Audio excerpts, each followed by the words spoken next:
Hello everyone. आज का video वाकई बड़ा ही गजब का होने वाला है क्योंकि आज हम एसिमेट्री की क्रिप्टोग्राफी के बारे में पढ़ेंगे। हम इस वीडियो में आगे बढ़े इसके पहले आई होप आपने इसके पुराने वाले वीडियोस देख लिए होंगे जहां पे हमने टाइप्स ऑफ क्रिप्टोग्राफी और सिमेट्री की क्रिप्टोग्राफी के बारे में पढ़ी थी। अगर आपने वो वीडियोस नहीं देखी हैं तो जाके पहले उस वीडियो को चेक करें, फिर बाद में यहाँ पे आए ताकि आपको और भी अच्छे से समझ में आए। तो चलिए शुरू करते हैं। तो जो एसिमेट्री की क्रिप्टोग्राफी होती है तो उसको हम पब्लिक की क्रिप्टोग्राफी भी बोलते हैं। ओके, तो अब इसमें होता क्या है, सपोज एक सेंडर है। ओके, तो सेंडर को कुछ मैसेज किसके पास, रिसीवर के पास पहुंचाना है। तो अब सेंडर करेगा क्या, जो उसके पास जो डेटा है डेट इज प्लेन टेक्स्ट, तो उसको क्या करेगा, वो एनक्रिप्शन एल्गोरिदम के थ्रू पास करेगा। ओके, तो अब यहाँ पे क्या होगा, जो एनक्रिप्शन एल्गोरिदम होता है तो वो एक की का यूज़ करता है। ओके, तो जैसे यहाँ पे प्रोसेसिंग कंप्लीट होती है तो फिर ये जो उसका प्लेन टेक्स्ट रहता है किसमें, साइफर टेक्स्ट में कन्वर्ट हो जाता है। ओके, तो सेंडर को अब क्या होगा, साइफर टेक्स्ट तो मिल गया उसका, तब जो साइफर टेक्स्ट रहेगा सेंडर क्या करेगा, उसको रिसीवर के पास में भेज देगा। ओके, नाउ अब रिसीवर तो साइफर टेक्स्ट को डायरेक्टली समझ नहीं सकता।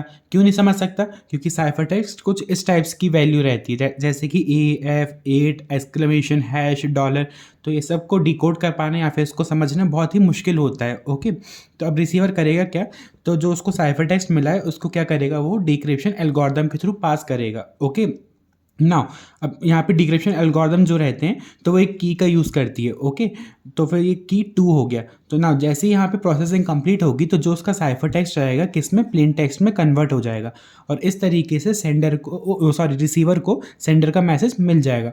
ओके, नाउ अब यहाँ पे एक चीज़ नोट करने वाली बात यह है कि जब भी हम एनक्रिप्शन और डिक्रिप्शन करते थे हम कुछ यहाँ पे की का यूज़ कर रहे हैं। ओके, बट यहाँ पे अब हो क्या रहा है, यहाँ पे हम एक अलग की का यूज़ कर रहे हैं, डेट इज़ की 1, और यहाँ पे हम अलग की का यूज़ कर रहे हैं, की 2। इसके पहले वाले में क्या हो रहा था कि यहाँ पे हम सेम की का यूज़ कर रहे थे। ओके, नाउ यहाँ पे तो हम दो अलग अलग की का यूज़ करते हैं, इसलिए इसको एसिमेट्री की क्रिप्टोग्राफी बोलते हैं या फिर पब्लिक की क्रिप्टोग्राफी भी बोलते हैं। Okay, now coming back, these are slow in execution. ये जब भी इसकी प्रोसेसिंग होती है तो ये बहुत ही स्लो होता है। क्यों होता है, क्योंकि इसमें हम दो अलग अलग की का यूज़ कर रहे हैं। ओके, दोनों की को प्रोसेसिंग होने में तो टाइम तो लगेगा ना, इसलिए इसका एग्जीक्यूशन स्लो होता है। ओके, नाउ इट यूजेस 2 की फॉर एनक्रिप्शन एंड डिक्रिप्शन। ये 2 की का यूज़ करता है एनक्रिप्शन और डिक्रिप्शन के लिए, जैसे मैंने आपको अभी बताया। वो दो कौन कौन सी की होती हैं, एक होती है प्राइवेट की और दूसरी होती है पब्लिक की। नाउ प्राइवेट की वो की होती है जो कि सिर्फ एक पर्टिकुलर आदमी को पता होगी, और पब्लिक की वो होती है जो कि सबको पता होगी। जैसे कि एग्जांपल लेता हूँ कि जैसे कि मेरा नेटवर्क है। ओके, यहाँ पे बहुत सारे पीसीस कनेक्टेड हैं यहाँ पे। ओके, तो जो जितने भी पीसी कनेक्टेड हैं यहाँ पे हर किसी के पास अपनी प्राइवेट की होगी और अपनी पब्लिक की होगी। ओके, तो जैसे कि इसके पास अपनी प्राइवेट की पब्लिक की होगी, इसके पास अपनी प्राइवेट की पब्लिक की होगी, इसके पास भी अपनी प्राइवेट की पब्लिक की होगी। ओके, तो इसी तरीके से सबके पास अपनी प्राइवेट की पब्लिक की होगी। बट यहाँ पे होगा क्या, जो प्राइवेट की रहती है, तो जैसे PC4 की जो प्राइवेट की है वो सिर्फ इसी को ही पता होगी, इसको भी नहीं मालूम होगी, इसको भी नहीं, इसको भी नहीं, इसको भी नहीं।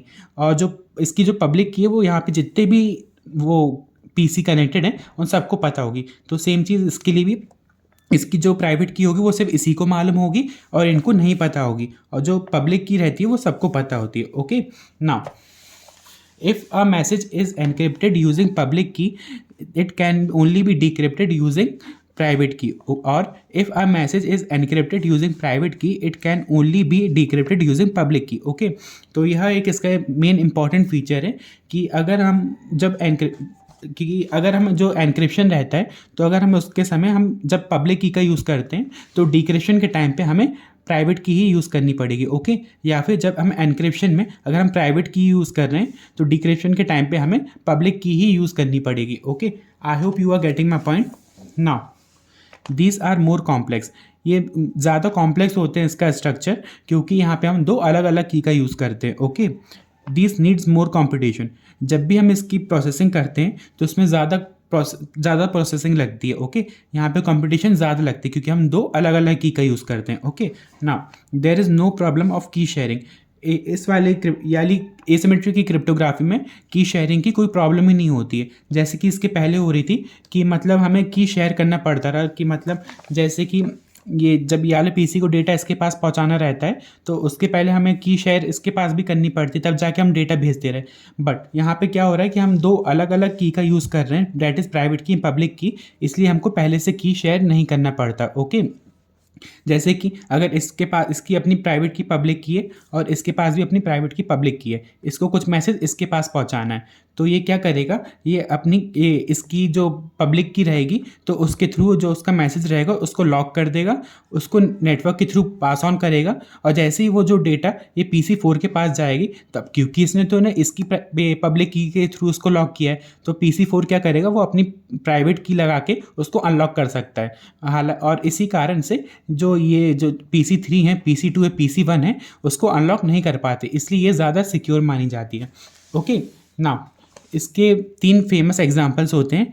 फर्स्ट वन इज़ RSA, जिसको हम रिवेस शमीर एडलमैन बोलते हैं। Second one is elliptic curve and the third one is Diffie Hellman की एक्सचेंज। ओके, ये तीनों एग्जांपल को हम आने वाले वीडियोस में और भी अच्छे से पढ़ने वाले एल्गोरिदम के साथ।